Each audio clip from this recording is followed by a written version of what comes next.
आपको तो पता ही होगा कि आईएएस बनना कितना मुश्किल होता है। सालों की मेहनत, दिन रात की पढ़ाई और फिर यूपीएससी जैसे देश के सबसे कठिन एग्जाम को क्लियर करना। कहा जाता है कि ये लोग देश के सबसे तेज, सबसे ईमानदार और सबसे जिम्मेदार दिमाग होते हैं जो सिस्टम को संभालते हैं।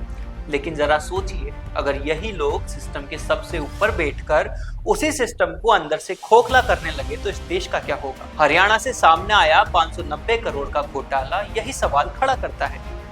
नमस्कार, मैं हूं निखिल और आप देख रहे हैं बीबीसी राजस्थान। ये पूरा मामला जुड़ा है आईडीएफसी फर्स्ट बैंक से, जहां हरियाणा सरकार के अकाउंट से करोड़ों रुपए की गड़बड़ी सामने आई। शुरुआत तब हुई जब सरकार अपने ही एक अकाउंट को बंद करके पैसा दूसरे अकाउंट में ट्रांसफर करवाने बैंक पहुंची। लेकिन जैसे ही ट्रांजैक्शन चेक किए गए तो सब हैरान हो गए। बैंक स्टेटमेंट में पैसा निकल चुका था, लेकिन सरकारी फाइलों में उसका कोई रिकॉर्ड ही नहीं मिला। यानी पैसा गया, कहां गया, कैसे गया, किसने निकाला, किसी को कुछ नहीं पता चला। जांच में सामने आया कि ये कोई छोटी मोटी गलती नहीं थी। करीब 5 महीने तक ये पूरा खेल चलता रहा। सितंबर 2025 से फरवरी 2026 के बीच करोड़ों रुपए अलग अलग अकाउंट्स में ट्रांसफर किए गए। और सबसे बड़ी बात, ये पैसा जुड़ा था मुख्यमंत्री ग्रामीण आवास योजना से। यानी वो पैसा जो गरीबों के घर को बनाने के लिए था, वही पैसा रास्ते में गायब हो गया। कमाल की बात तो ये है कि एक चेक में रकम अंकों में 2.5 करोड़ लिखी थी, लेकिन शब्दों में 25 करोड़, और फिर भी बैंक ने उसे पास कर दिया।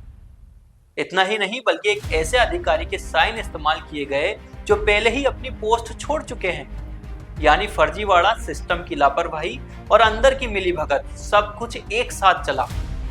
इसके बाद इस पैसे को कई कंपनियों के जरिए घुमाया गया ताकि कागजों में सब कुछ सही दिखे, लेकिन असल में पैसा गायब हो जाए। अब इस पूरे मामले में हरियाणा सरकार ने 2 सीनियर आईएएस अधिकारियों रामकुमार सिंह और प्रदीप कुमार को सस्पेंड कर दिया है। मामला पहले राज्य की विजिलेंस एजेंसी देख रही थी, लेकिन जब पर्दे खुलने लगी तो case central bureau of investigation यानी सीबीआई को सौंपा गया।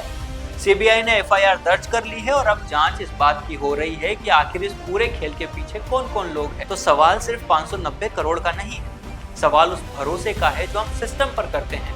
क्योंकि जब देश के सबसे पढ़े लिखे, सबसे ताकतवर लोग ही अगर ऐसा करेंगे तो फिर आम आदमी किस पर भरोसा करेगा। आज के लिए बस इतना ही। ऐसी तमाम अपडेट्स को देखने के लिए देखते रहिए बीबीसी राजस्थान।